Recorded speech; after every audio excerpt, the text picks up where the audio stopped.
성경 창세기 12장 1절에서 3절을 찾겠습니다. 여호와께서 아브라함에게 이르시되 너는 너의 고향과 친척과 아버지 집을 떠나 내가 네게 보여줄 땅으로 가라. 내가 너로 큰 민족을 이루고 네게 복을 주어 네 이름을 창대하게 하리니 너는 복이 될지라. 너를 축복하는 자에게는 내가 복을 내리고 너를 저주하는 자에게는 내가 저주하리니 땅의 모든 족속이 너로 말미암아 복을 얻을 것이라 하신지라. 아멘. 네게 보여줄 땅으로 가라는 제목으로 창세기 12장 1절에서 3절을 통해서 우리에게 주시는 하나님의 은혜를 함께 나누기를 원합니다. 우리가 아브라함을 믿음의 조상이다 이렇게 알고 있습니다. 선택받은 민족 이스라엘 민족의 또 조상이기도 합니다. 아브라함과 이삭과 야곱과 요셉의 역사가 창세기 12장 1절부터 창세기 50장까지 그렇게 기록되어 있습니다. 또 출애굽기 이후에 구약의 모든 역사는 유대인들에 의해서 아브라함의 후손에 의해서 기록됐고 또한 이 땅에 오신 예수 그리스도가 아브라함의 혈통을 타고 이 세상에 하나님이 친히 마리아의 태를 빌려서 이 세상에 오셨습니다. 이 복음이 이 아브라함의 후손들을 통해서 예루살렘에서 시작해서 온 유대와 사마리아와 땅끝까지 전해져서 우리에게까지 이 놀라운 복음이 하나님의 생명의 복음이 전해져 왔습니다. 그래서 믿음의 조상이다라고 하는 아브라함의 출발 지점에서 하나님이 아브라함에게 하신 그 말씀을 통하여 어떤 약속을 주셨는가, 또 어떤 복을 허락하셨는가, 어떤 또 은혜를 예언하셨는가 하는 그런 내용들에 대해서 함께 살펴보기를 원합니다. 아브라함이 원래는 갈대아 우르라고 하는 곳에서 살았습니다. 그곳은 지금의 이라크 땅 정도가 된다 그럽니다. 메소포타미아 문명에 한참 번창했던 그 시기에 아브라함이 그 아버지 데라와 더불어서 메소포타미아의 그 갈대아 우르에 살았는데 데라가 하는 일이 하나의 어떤 족장 형태로 큰 무리를 이루었지만 우상을 섬기는 도시였고 우상을 장사하는 또 그러한 사람이었습니다. 그런데 하나님이 그곳에서 본토 친척 아비집이라고 하는 그곳에서 떠나라 그렇게 말하고 있습니다. 성경의 12장 1절에 여호와께서 아브라함에게 이르시되 너는 너의 고향과 친척과 아버지 집을 떠나 내가 네게 보여줄 땅으로 가라 그럽니다. 고향과 친척과 아버지 집이라고 하는 것은 아브라함이 살았던 그러한 터전이기도 하고 아브라함과 그의 가족들이 보호를 받고 위로를 받고 힘을 얻고 했던 세력을 펼쳤던 그러한 땅이기도 합니다. 그런데 하나님이 우상의 땅이고 우상이 가득한 하나님을 대적하고 반역하는 믿지 않는 그 세력에게서 하나님이 아브라함을 선택하셔가지고 떠나라. 내가 네게 보여줄 땅으로 가라. 그렇게 명령하셨습니다. 이 시대에 아브라함만 이 명령을 들었을까? 아니면 또 누군가 이 하나님 말씀을 하셨을까를 알 수 없지만은 아브라함은 그 하나님의 명령을 듣고 본토 친척 아비집, 고향과 친척과 아비집을 떠나서 하나님이 지시하는 땅을 향하여 출발하게 됩니다. 떠난다라고 하는 것은 그 하나님의 말씀에 순종함의 결단이 없으면 떠날 수가 없습니다. 아브라함은 편안한 인생을 살았습니다. 적어도 그 비굴한 비천한 인생이 아니라 갈대아 우르에서 그 아비와 더불어 친척과 더불어서 편안한 인생을 살았고 또 어떤 일이 벌어질지 모르는 미지의 땅을 향해서 가야 할 이유가 없었습니다.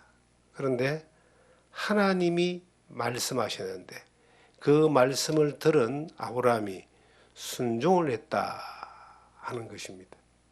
우리는 믿음이라고 하는 이것은 듣는 것으로 끝나는 것이 아니라 믿음은 그 들은 말씀에 따라서 순종할 때 그것이 믿음이라 그러고 순종했을 때 말씀하신 그 약속이 이루어지는 것을 믿음의 역사라고 이야기합니다. 그래서 에베소서에는 아는 것과 믿는 것에 하나가 되라 그럽니다. 우리가 하나님 말씀을 듣고 이해하고 또한 공감하고 그리고 마음으로 감동을 받는 거 너무 좋습니다. 그런데 거기에서 많은 사람이 머물러 있다라고 하는 것이 이것이 참으로 안타까운 겁니다. 말씀을 들을 때는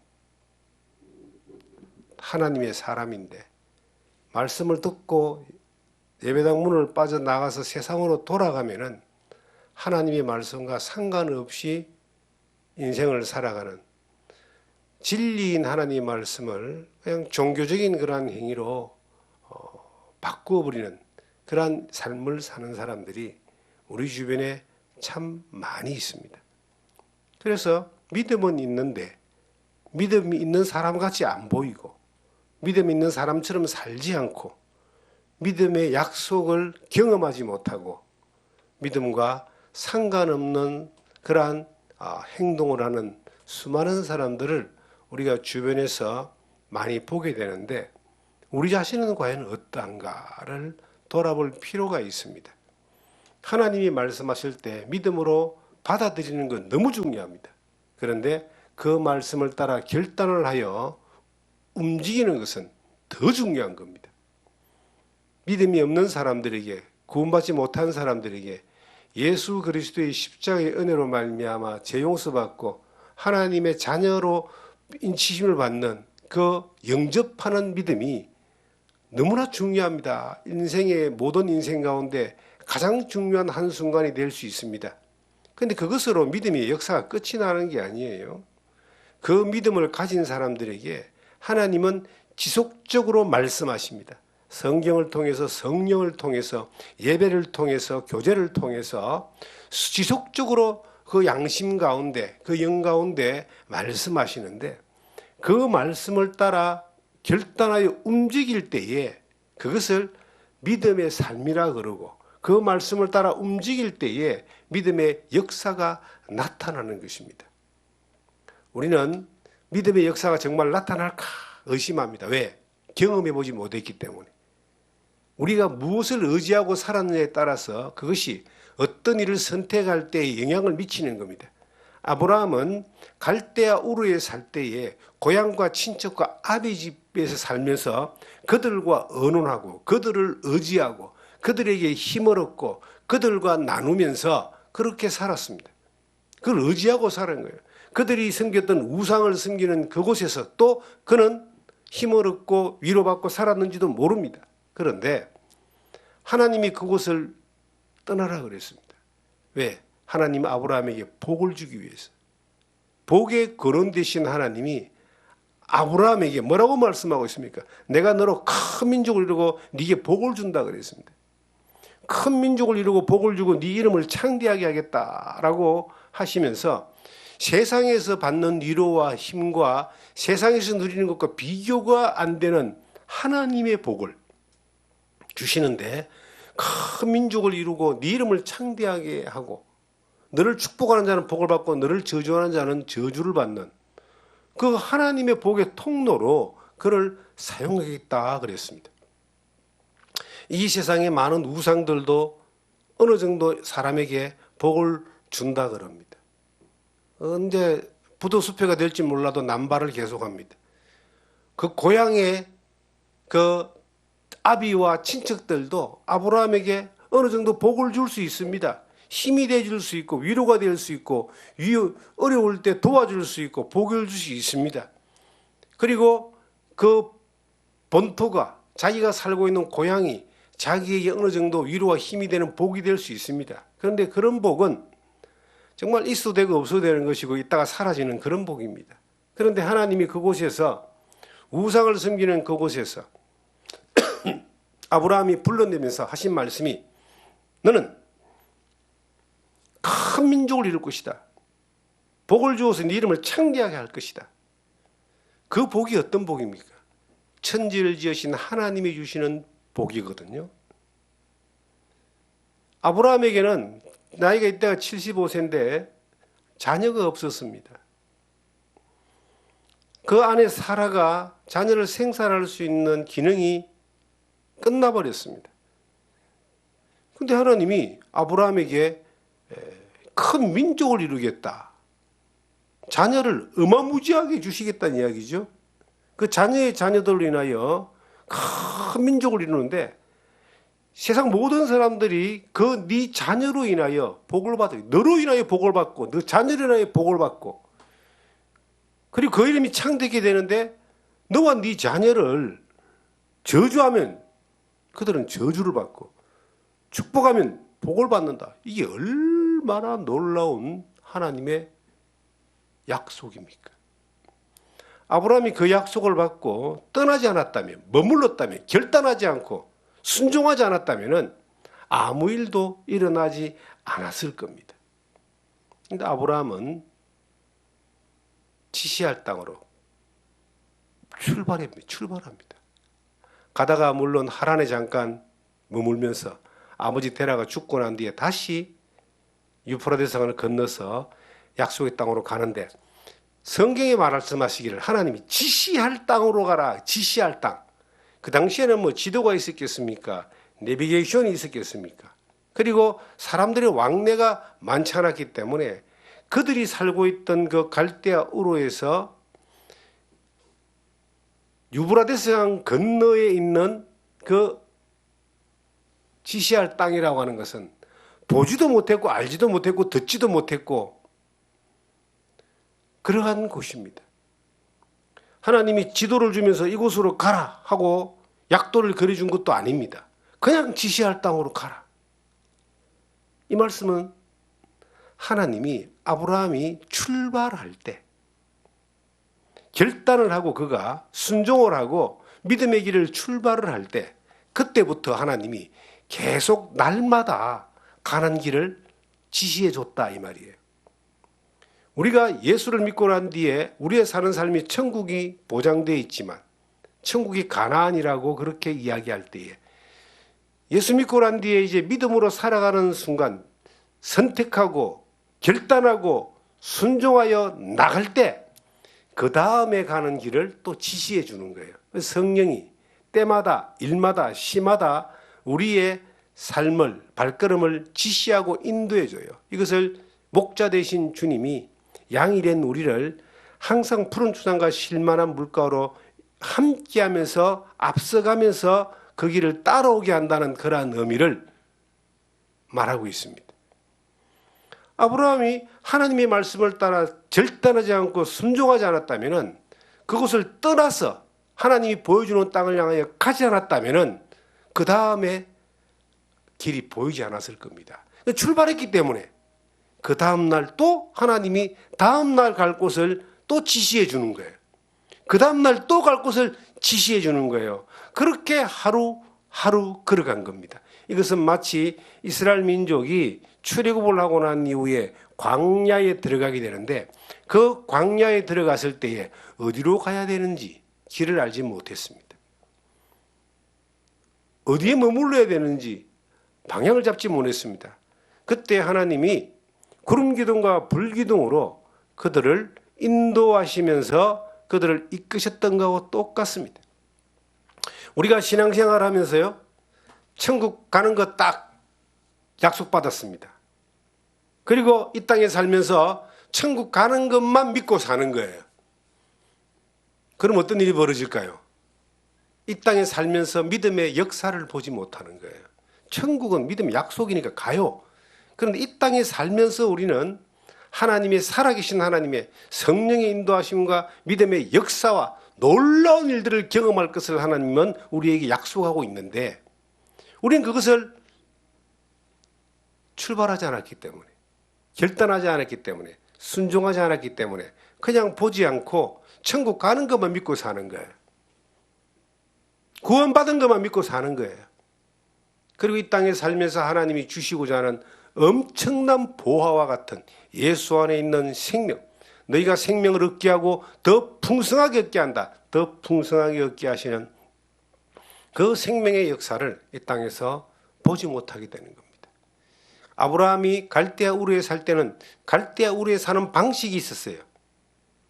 아버지를 의지하고 아버지의 명령을 받고 친척들을 의지하고 친척들을 위로하고 위로를 받고 그 본토 익숙한 땅에서 그는 그냥 그렇게 우상이 득실득실한 어둠의 세력 가운데서 그렇게 살았을 거예요. 그런데 아브라함이 이제 믿음으로 결단하고 출발하는 그 순간 삶의 방식이 달라집니다. 하나님의 인도하시는 지시하는 것을 들어야 되잖아요. 오늘까지는 왔는데 내일 지시 안 하면 못 가는 거예요. 왜? 가본 적이 없는 곳이니까. 어딘지도 몰라요. 가나안 땅이라고 약 지시할 땅을 듣기는 들었지만 가보니까 가나안 땅이고요. 그 어느 땅인지도 몰랐어요. 그런데 하나님이 지시해 주지 않으면 못 가잖아요. 그 길 떠나왔다가 그냥 나그네 되어버리고 그냥 그 주변에 득실거리는 그러한 세력들에게 공격을 당해서 죽을 수도 있습니다. 그래서 아브라함의 삶의 방식은 이제 하나님의 지시를 늘 받을 수 있는 사람으로 사는 거예요. 하나님이 어떤 사람에게 지시할까요? 예, 하나님은 깨끗한 거룩을 쓰신다 그러잖아요. 더 이상 그런 우상을 섬기지 않았습니다. 더 이상 그 고향의 아버지, 형제간, 친척들 의지하지 않았습니다. 하나님이 안 보여주면 못 가니까 하나님만을 의지하는 거예요. 하나님만을 바라보는 거예요. 하나님 지시하는 소리에 민감하게 소리를 기울이는 거예요. 그 삶의 방식이 달라진 거예요. 그리고 자기가 가지고 있는 재산과 권력으로 사는 것이 아니라 친척들의 도움을 받고 이제 사는 것이 아니라 광야에 나와가지고 가나안으로 가는 그 약속의 땅으로 가는 그 순간 모든 여정에 하나님의 도움을 받는 거예요. 야, 하나님이 도와주지 않으면 내가 적들의 공격에 죽을 수도 있는데 하나님이 도와주시지 않으면 내가 이 자기에 따르는 무리들을 그 먹여 살릴 수도 없는 상황이 될 수 있는데 하나님이 도와주지 않으면 길을 잃어가지고 헤맬 수도 있는데 얼마나 위험한 순간이에요. 그러니까 삶의 방식이 어딘지 모르고 가라는 데를 향해서 출발했는데 방식이 어떻게 바뀌느냐면 하나님만을 의지하는 방식으로 바뀌는 거예요. 성경 에베소서 4장은 이렇게 우리에게 말하고 있습니다. 에베소서 4장 22절부터 보시면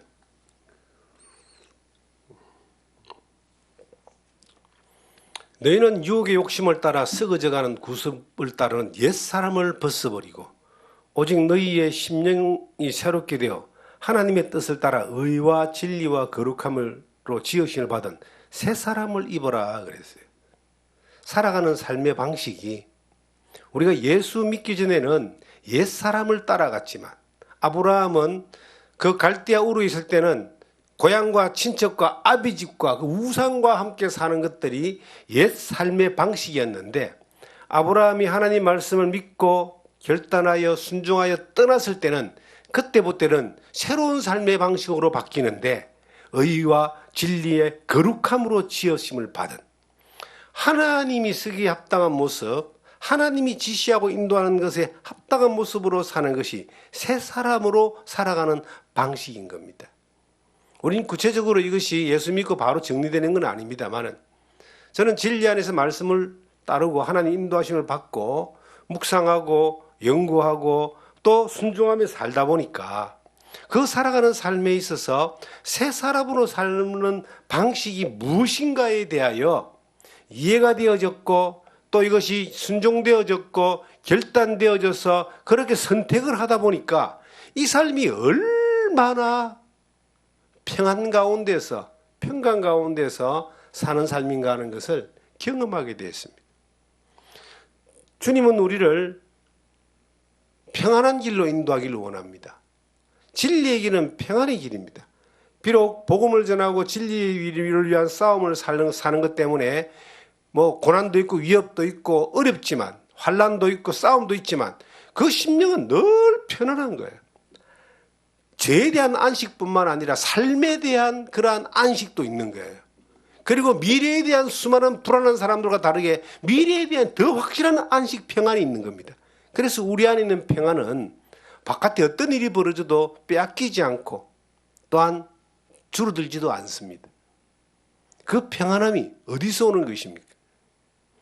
하나님의 인도함을 받는 삶의 방식으로 살아갈 때에 그 편안함이 있습니다. 아브라함이 지시할 땅으로 가라 그랬는데 근데 성경에 나와요. 아브라함이 갈 바를 알지 못했다고. 히브리서 11장에 그렇게 구체적으로 기록을 하고 있습니다. 히브리서 11장을 보시면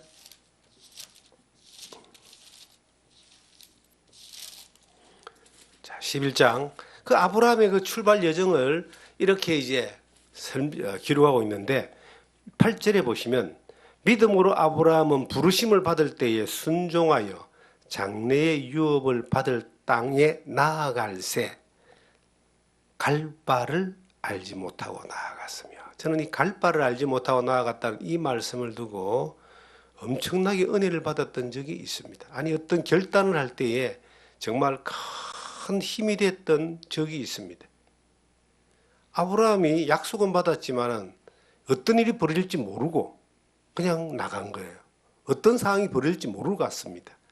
가보지 않은 땅을 향해 가는데 길도 모르고 또 적들의 위협도 있고 먹고 살아야 되고 식솔들도 책임져야 되고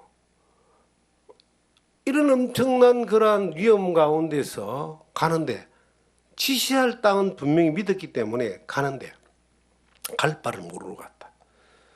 저는 이 예수 그리스도의 복음을 전하는 삶으로 출발하고 나올 때에 제일 큰 걱정이 어떻게 살까였습니다. 그것까지는 아직까지 마음 안에 믿음 안에서 안 왔기 때문입니다. 그냥 열정만 있었고 영혼을 살려야 되고 이러신 영혼들을 향하여 복음을 전해야 되고 그렇게 또 주님이 원하시는 것을 알고 저희도 그런 열망이 있었기 때문에 이것을 전하기 위하여 이제 선택을 하면 돌이킬 수 없는 인생의 방향을 정하는 것인데 어떻게 살 것인가를 사실은 계산해 보니까 계산이 나오지 않는 거예요. 계산해 보니까 이것은요 세상적인 방향과 방식으로 계산하니까 이거는 분명히 마이너스입니다. 고생하는 것밖에 없고 어려운 것밖에 없고 힘든 것밖에 없고 그런 길을 가는데 가치는 최고인 거예요. 천하보다 한 영혼을 귀하게 계시는 그 하나님의 심정을 하나님의 뜻을 작은 선택을 통하여 순종을 통하여 한 영혼에라도 복음이 전해지고 영혼을 살리는 일에 사용된다면 가치는 최고의 가치인데 삶은 너무나 힘들고 어렵고 고난 가운데 있는 것이 너무 뻔하게 계산이 나오는 거예요. 그래서 이것을 놔놓고 굉장히 고민한 적이 있습니다. 그때 이제 주신 말씀 가운데 가장 힘이 됐던 말씀이 너희는 먼저 그의 나라와 그의 의를 구하라. 그러면 이 모든 걸 너희에게 더하여 주시리라. 마태복음 6장 33절의 그 말씀이 하나님의 나라와 하나님의 의를 선택하고 구하면 하나님은 그 다음에 모든 것들을 책임진다는 그 말씀이 믿어졌습니다. 그 말씀과 더불어서 이제 이 출발하는데 힘이 됐던 말씀이 갈 바를 알지 못하고 이 단어예요. 갈 바를 알지 못하고. 갈 바를 알지 못하고 아브라함이 갔는데 하나님 약속하신 것을 아브라함을 통해서 이루어주셨잖아요. 100세에 이삭을 낳게 하고 가나안 땅에 머물게 하고 이삭과 야곱과 요셉을 통하여 또한 이스라엘 민족을 통하여 하나님이 그 역사하신 큰 민족을 이루고 네 이름을 창대케 하고 너를 축복하는 자는 복을 받게 하고 저주한 자는 저주를 받게 한다는 그 말씀이 성경의 역사를 통해서 증명이 되었고 그 복이 그 이스라엘 민족에게만 끝난 것이 아니라 그 하나님의 믿음의 복이 예수 믿는 나에게도 왔다는 사실이 어느 날 이해가 되어졌어요. 그리고 가보자. 사실 어떤 일이 벌어질지 계산은 분명히 해보니까 내가 손해보는 거고 힘든 거고 어려운 거고 인생 한번 살면서 고통스러울 것 같은 그런 계산이 딱 나왔는데도 그 계산을 접어두고 그냥 가보자. 내가 어떤 일이 벌일지 모르지만은 책임진다고 하셨기 때문에, 그리고 나를 쓰기를 원하시는 하나님 앞에 나를 한번 드려보자. 내 인생 던져서 한 영혼이라도 내 인생 던진 그 삶을 통하여 예수 믿게 되고 구원받게 되고 하나님 자녀 되고 믿음으로 살아가는 사람이 나온다면은, 그거는 내 인생을 투자한 것에 대한 계산을 해볼 때 하나님 편에서는 엄청난 이문을 남기는 거니까, 한 영혼을 놔놓고 내 인생을 걸고 한번 가보자. 그렇게 결단을 했습니다. 갈 바를 몰랐어요. 어떤 일이 벌어질지 몰랐어요. 그런데 가보니까 정말로 고생스럽더라고요. 사람들이 지지해주고 응원해주고 도와주고 힘주고 길이 열리고 그러지 않았습니다. 가는 데마다 벽이 부딪혔지만 그냥 가보자. 아브라함이 창세기 12장 그 후반절에 보시면은 가나안에 들어갔는데 거기 가서 이제 만사 형통이 되어지는 것이 아니었습니다. 거기 들어갔는데 어떤 일이 벌어졌는가? 기근이 왔어요. 바로 기근이 왔어요. 자기만 굶어 죽는 게 아니라 자기 따라왔던 식구들 다 굶어 죽게 생겼어요. 아브라함도 있고 아내도 있고 롯도 있고 롯의 사람들, 아브라함의 사람들 얼마나 많았습니까? 기근 때문에, 그 기근이 우리가 생각하는 보릿고개 이상이었던 것 같아요. 아브라함이 갔던 그 땅은 정말 젖과 꿀이 흐르는 땅이었을 것 같은데, 가나안 땅이 가보니까 아니었어요. 척박한 땅이었고 마침 그곳에 기근이 와가지고 다 죽게 생겼어. 아브라함이가 기근이 와서 다 죽게 생겨도 하나님 말씀대로 그대로 있었으면은 하나님이 어떤 방법을 통해든 간에 그들을 살게 했을 텐데, 아브라함은 아직은 믿음에 어떤 연약함이 있었잖아요. 자기뿐만 아니라 따르는 사람들이 다 죽을 것 같으니까 애굽으로 발길을 돌려가지고 좀 더 밑으로 내려오니까 그 이집트, 애굽의 그 풍요로운 땅을 발견하게 되고 그곳으로 가잖아요. 그곳에 가서 죽을 뻔도 하고 아내도 뺏길 뻔도 하고 하나님이 도와주셔가지고 겨우 다시 또 가나안 땅으로 돌아오잖아요. 우리의 여정 가운데서 갈 바를 알지 못하고 믿음으로 선택했는데 그때부터 평탄대로가 열리는 게 아닙니다. 정말 어려운 일들이 계속 올 수 있는데, 어려움이 와도 하나님의 말씀을 따라 순종하고 가면 그 어려움은 하나님의 역사를 볼 수 있는 하나의 놀라운 통로가 되는 것인데, 그걸 참지 못하면 또 고생하는 거예요. 저는 갈 바를 알지 못하고 출발해서 왔는데요, 이제 한 40년 정도 그렇게 오고 있습니다. 그런데 40년을 오고 나서 보니까 하나님이 정말 놀랍도록 날마다 지시를 하시는데, 지시를 하실 때마다 결단을 해야 되고 선택을 해야 되고, 그 선택이 손해보는 선택이고 계산으로 안 나오는 선택이고 망하는 선택이었을지라도 그 말씀을 따라 선택을 하고 믿음을 따라 선택을 했을 때 하나님은 믿음의 역사를 보여주더라고요. 지금까지도 보여줬습니다. 앞으로도 저는 보여주시리라고 그렇게 믿습니다. 천국 가는 그날까지 늘 하나님은 그 믿음의 역사를 보여주기를 원하십니다. 우리로 하여금 믿음을 선택하여 순종하기를 원하십니다. 순종했을 때 역사를 보는 것입니다. 순종을 하지 않는데 역사는 보고 싶은 사람들은 이거는 마치 뭐와 같습니까? 심지도 않고 거두려고 하는 사람하고 같습니다. 이 주변에 이제 산이 많잖아요. 산이 많은데 봄이 되면 사람들이 이제 산으로 나무를 뜯으러 갑니다. 산에는 간혹 이렇게 나물들이 있어요. 어떤 사람은 산삼도 캐고 버섯도 캐고 그러잖아요.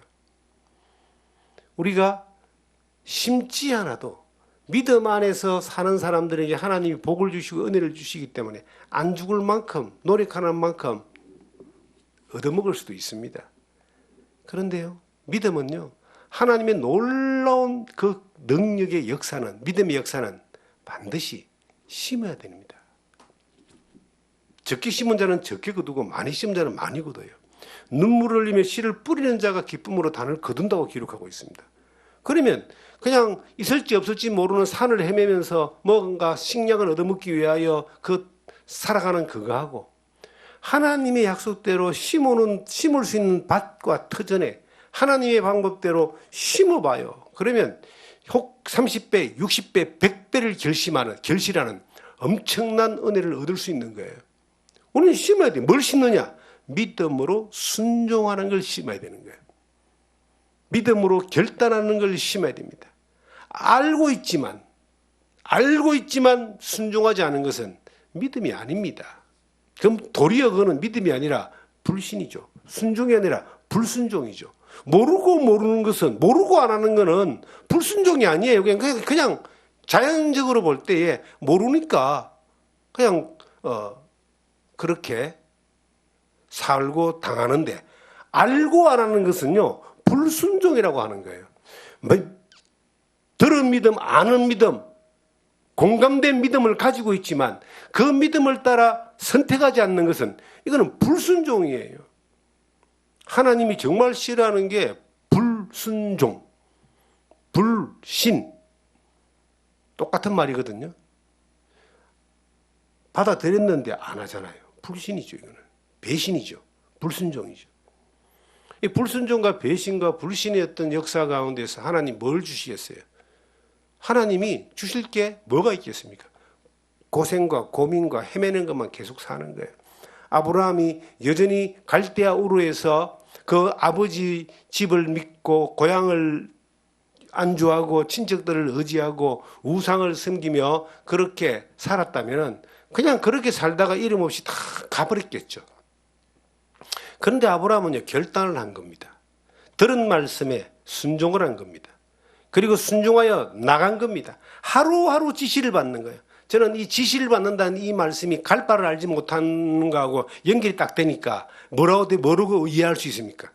날마다 지시를 받았다. 그때는 지도가 없었잖아요.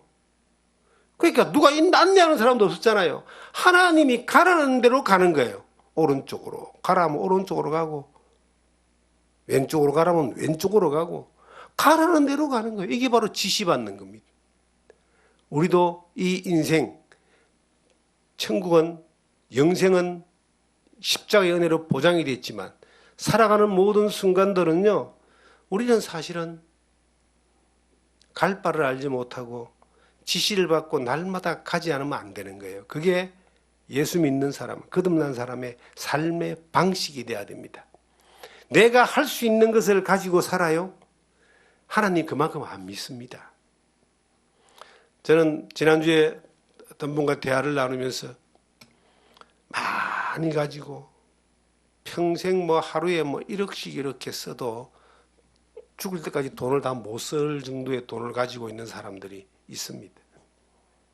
그들이 또 하나님 믿는 사람들이 있습니다. 예수 믿는 사람들이 있습니다. 그런데 그게 하나도 안 부럽다고 제가 그랬습니다. 왜 부럽지 않느냐? 그들은 자기가 가지고 있는 것만큼 하나님을 의지하지 않습니다. 자기 힘을 의지하고 본토 친척 아비집을 의지했던 것처럼, 우상을 의지했던 것처럼 돈이 우상이 되고 자기 실력이 의지가 되고 자기의 그 힘이 되는 사람들이 도움이 되는 그런 방식으로 사는 거예요. 안 그러고 싶어도 이미 가진 것이 많기 때문에 그걸로 하나님 앞에 기도할 필요도 없어요. 도움을 구할 필요도 없어요. 필요하면 돈으로 쓰면 되고, 아프면 병원 가서 쓰면 되고, 최고의 것을 먹으면 되고, 입으면 되고, 치료받으면 되니까. 다 할 수 있는데 하나님이 왜 필요하겠습니까? 자기 방식으로 사는 거죠. 이 땅에서 믿음의 능력을 볼 수 있는 방식으로 살지 못하는 거예요. 저는 살면서 하나님이 아니면 살 수가 없어요. 하루하루 하나님이 지시해 주지 않으면 갈 수가 없어요. 하나님의 도우심이 없으면 숨도 못 쉬어요. 그러니까 하나님의 지시를 받는 자리에 사는 거예요. 갈 바를 내가 모르지만은 책임진다는 그 하나님을 믿고 살아왔던 방식대로 하나님을 의지하는 방식으로 사는 겁니다. 그래 살다 보니까 그것이 이 세상에 가장 많은 권력을 가진 또 부를 가진 그 어떤 사람보다도 훨씬 더 행복하고 평안하고 기쁘고 즐겁고 두려움이 없이 믿음의 역사를 보면서 이스라엘 백성들이 광야에서 푸른 기둥과 불기둥을 보고 가면서 고민하지 않았던 것처럼 고민하지 않고 그냥 사는 거예요. 그 가나안 땅이라는 그곳이 우리 대한민국 땅보다 좋은 땅이겠어요? 땅으로 볼 때? 이스라엘 사람들이 세계적으로 그 과학 농사를 그렇게 잘 지어요. 우리가 수입하는 과일 중에서 뭐 자몽 같은 거 이런 거 보면은 이스라엘산이라고 찍혀 있는 데가 많아요. 이건 이스라엘은요, 우리처럼 사계절이 있는 것도 아니고 우기와 건기만 있습니다. 비가 잘 안 와요. 그런데 이스라엘 농업은 세계에서 최고라 그럽니다. 그래서 우리나라 사람들이 이스라엘에 가서 농업 기술을 배워오고요. 그리고 이스라엘의 농업 전문가를 불러다가 우리나라도 어떻게 좀 더 어떻게 그 과학적으로 하면 안 되겠냐고 했더니 이스라엘이 최고 과학자가 와서 했다는 말이 있잖아요. 이렇게 좋은 자연 조건 가운데서 어떻게 이렇게 농사를 못 지을 수 있냐고. 여기는 손댈 것이 없다. 비가 강수량이 충분하죠. 땅만 파면 물이 올라오죠. 사계절이 뚜렷하지요. 너무 좋다는 거예요. 그래서 이스라엘의 그 과학 영농이 들어올 필요가 없는 거예요. 지금은 좀 들어와야지 스마트팜 이런 거 이제 하긴 하는데 자연 조건이 너무 좋다는 거예요. 하나님이 이스라엘 민족을 가나안 땅으로 가게 했는데 그곳이 결코 갈대아 우르보다 좋은 땅이었겠나 하는 생각을 저는 해보게 되는 거예요. 아닐 수도 있다는 거예요. 땅으로 볼 때는 뭐 갈대아 우르나 가나안 땅이나 어떤 면에서는 갈대아 우르가 그 당시에는 더 살기 좋은 곳이었죠. 메소포타미아 문명이 발달했던 곳이기 때문에. 그런데 가나안 땅은 이름도 없던 땅이었어요. 척박한 땅이었고 성경에 통해서 볼 때 양을 키우고 목장들이 초지를 쫓아다녔던 그러한 곳이 아닙니까? 기근이 오니까 다 굶어 죽을 것 같은 그러한 곳이 아니에요. 그런데 왜 하나님이 그 지시할 땅을 그 아브라함에게 그곳으로 가라고 했을까요? 중요한 한 가지가 있습니다. 하나님이 안 계신 곳은, 하나님이 역사하지 않는 곳은, 하나님이 약속하지 않은 곳은 갈대아 우르 메소포타미아 문명의 절정이 이뤘던 그곳이라 할지라도 그거는 죄악의 땅이고 어둠의 땅이고 망하는 땅이에요. 그런데 척박한 땅이라 할지라도 하나님이 약속하시고 하나님이 역사하시고 하나님이 지시하시고 하나님이 함께하는 곳이라면 그곳이 천국 같은 곳이죠. 중요한 것은요, 땅이 뭐 한국이냐 미국이냐 영국이냐 이게 중요한 것이 아니라 그 땅에 하나님이 함께 하시느냐 함께하지 않느냐, 하나님의 역사가 있느냐 계획이 있느냐 없느냐 그 차이지, 땅이 좋고 안 좋고 차이는 그렇게 큰 차이가 아니라는 겁니다.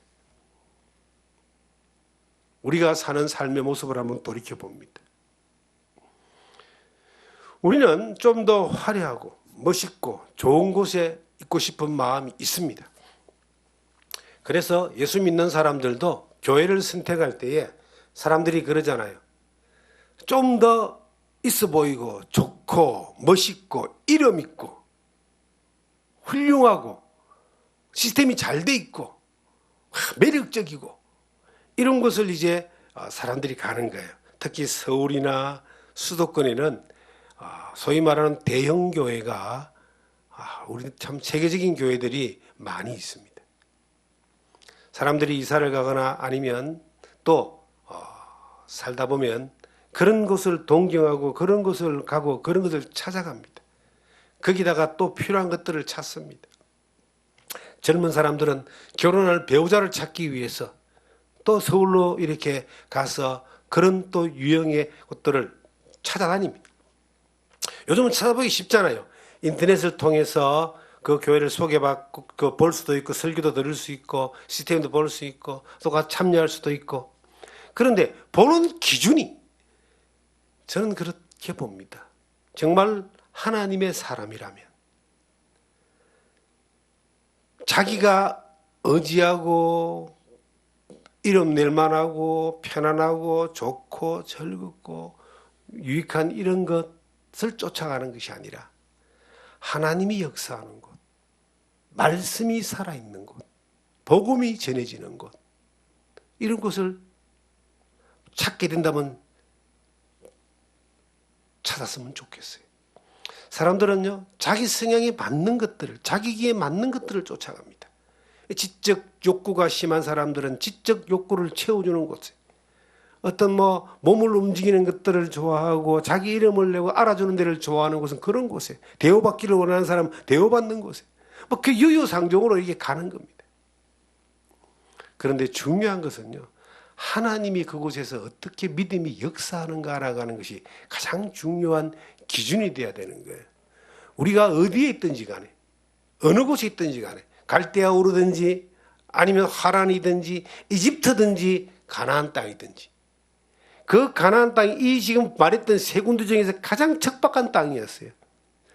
그 갈대아 우르는 메소포타미아 문명의 아주 절정을 이루었고, 그 다음에 하란이란, 잠깐만, 하란은 상업의 중심지였습니다. 지금의 시리아 쪽인데, 이집트는요, 이집트 문명에 또한 그 번창했던 곳 아닙니까? 제일 이 척박한 곳이 그 가나안 땅이었어요. 그런데 아브라함은 메소포타미아에서 갈대아우르에서 하란을 거쳐서 그 가나안으로 들어왔다가 다시 애굽으로 갔다가 다시 가나안으로 들어오잖아요. 왜요? 그곳에서만이 하나님이 지시하신 것이고, 그곳에서만이 하나님이 역사하는 것이고, 그곳에서만이 하나님이 그 약속을 이루어 주시는 겁니다. 그곳에 하나님과 함께 있는 것이 복인 거예요. 그곳에 있어야지만이 네가 성경에 말씀되는 대로 이 창세기 12장에 큰 민족을 이루고, 아브라함은 나이 100세에 이제 이삭을 낳습니다. 이삭을 낳고 난 이후에 또 후처를 들여가지고 자식을 9명을 더 낳아요, 나중에. 그러니까 번창할 수 있도록 하나님이 약속하신 그곳을 어디서 줬느냐? 가나안 땅에 있을 때 그것이 이루어지는 거예요. 그리고 이 민족이 이삭을 통해서 야곱, 요셉을 통해서 이스라엘 민족 12지파가 형성되었던 이걸로 끝나는 것이 아니라, 이 아브라함은 우리의 하나님을 믿는 믿음의, 예수 믿는 믿음의 사람들의 또한 조상이기도 합니다. 갈라디아서 3장을 보시면은, 갈라디아서 3장 26절입니다.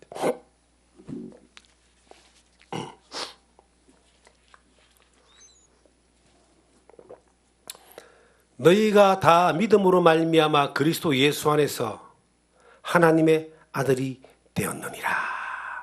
우리가 다 믿음으로 말미암아 하나님의 아들이 되었죠. 이걸 또 뭐라고 표현하냐면은 3장 6절에 보시면은, 아브라함이 하나님을 믿음에 그것을 그에게 의로 정하셨다 함과 같으니라. 그런즉 믿음으로 말미암은 자들은 아브라함의 자손인 줄을 알지어다.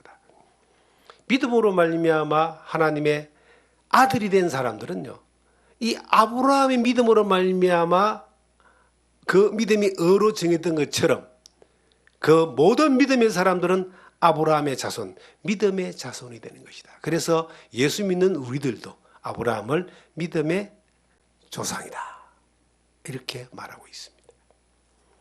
우리가 아브라함으로, 예수 그리스도로 말미암아 아브라함의 자손이 되고 믿음의 자손이 되고 하나님의 아들이 됐잖아요. 그러면 아브라함의 허락한 복이, 아브라함의 믿음, 아브라함에게 주신 믿음의 방식이 우리에게 똑같이 적용이 되는 거예요.